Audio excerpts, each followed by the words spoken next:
In 1928, John Rockefeller Jr. leased 22 acres between 48th and 51st Streets in Manhattan from Columbia University, with the intention of building a home for the Metropolitan Opera.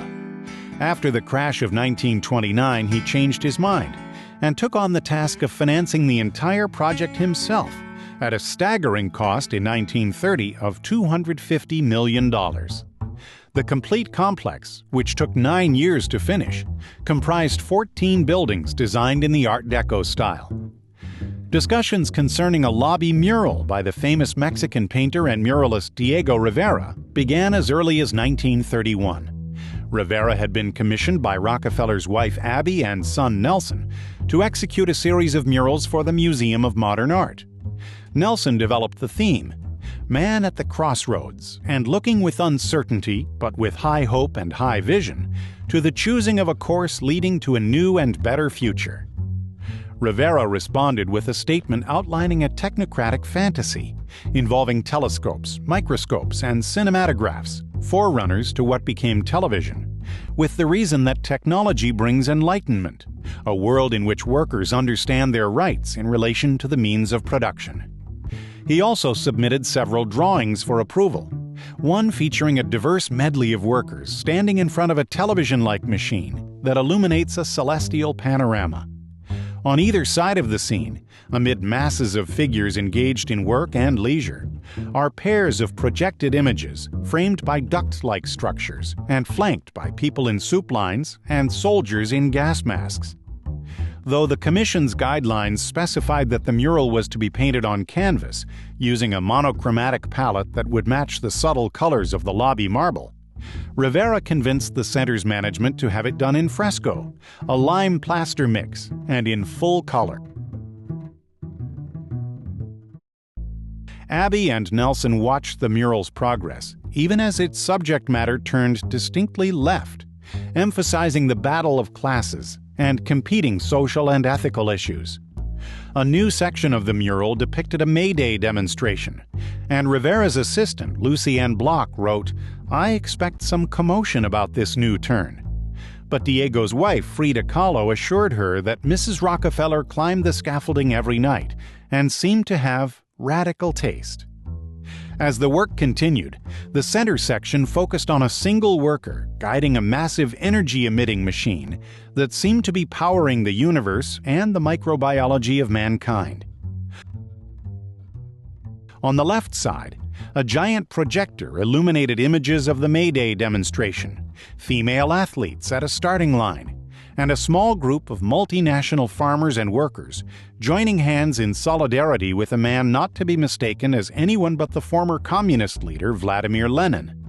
On the right, a similar projector focused on tanks, airships, and soldiers with bayonets raised.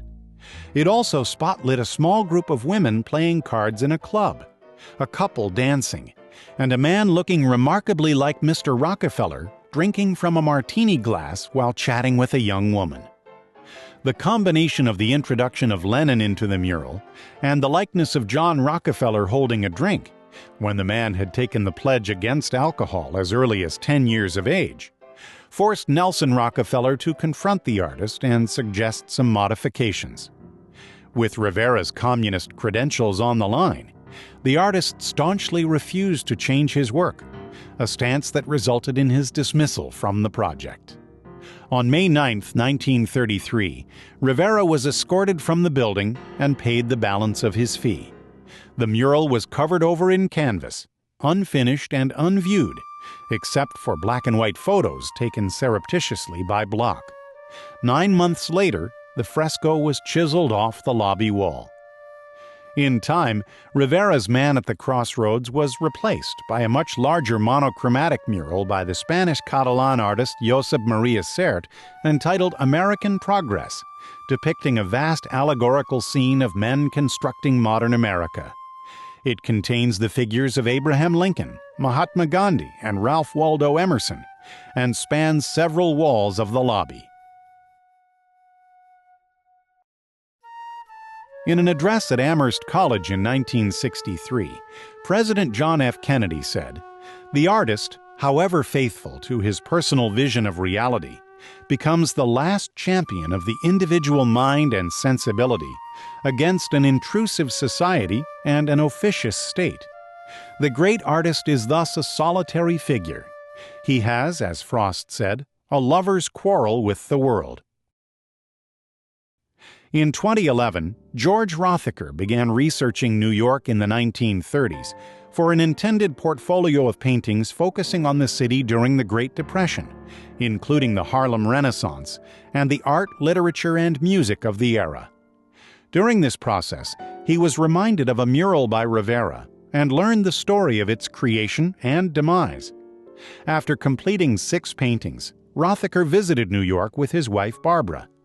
They attended a showing of Rivera's murals at the Museum of Modern Art, photographed the lobby of the Rock, and learned more about the controversial artwork.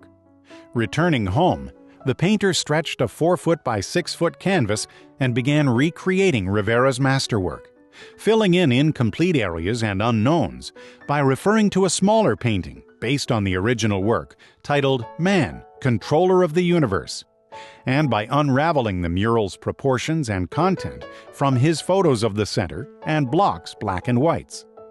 Wherever possible, the artist retained the design and feeling of the original uncompleted Rivera work. In the new painting, Rothacker shows the Rivera work on the center wall behind the information desk at 30 Rockefeller Plaza, and has painted in celebrated figures of the time who might have attended a reception for Rivera. Characters include John Rockefeller Jr., George Gershwin, Ella Fitzgerald, Groucho Marx, Eleanor Roosevelt, Dorothy Parker, Clark Gable, and several others, in addition to Frida Kahlo and Diego Rivera. In the long run, art outlives politics. Picasso's painting Guernica and Hemingway's book For Whom the Bell Tolls are better remembered today than the events leading to the Spanish Civil War that inspired the artist and the writer. And Shostakovich's Fourth Symphony has outlived the condemnations of Joseph Stalin. It may not have been a wise move for Abby Rockefeller to enlist Rivera for the Rockefeller Center project, but the artist surely did only what he felt was right, standing on his principles and the power of art to stimulate change. As Kennedy added in his Amherst speech, if sometimes our great artists have been the most critical of our society, it is because their sensitivity and their concern for justice, which must motivate any true artist, makes him aware that our nation falls short of its highest potential. I see little of more importance to the future of our country and our civilization than full recognition of the place of the artist. A month later, Kennedy died. But 2 years after that, President Lyndon Johnson signed the National Foundation on the Arts and the Humanities Act, creating the National Endowment for the Arts.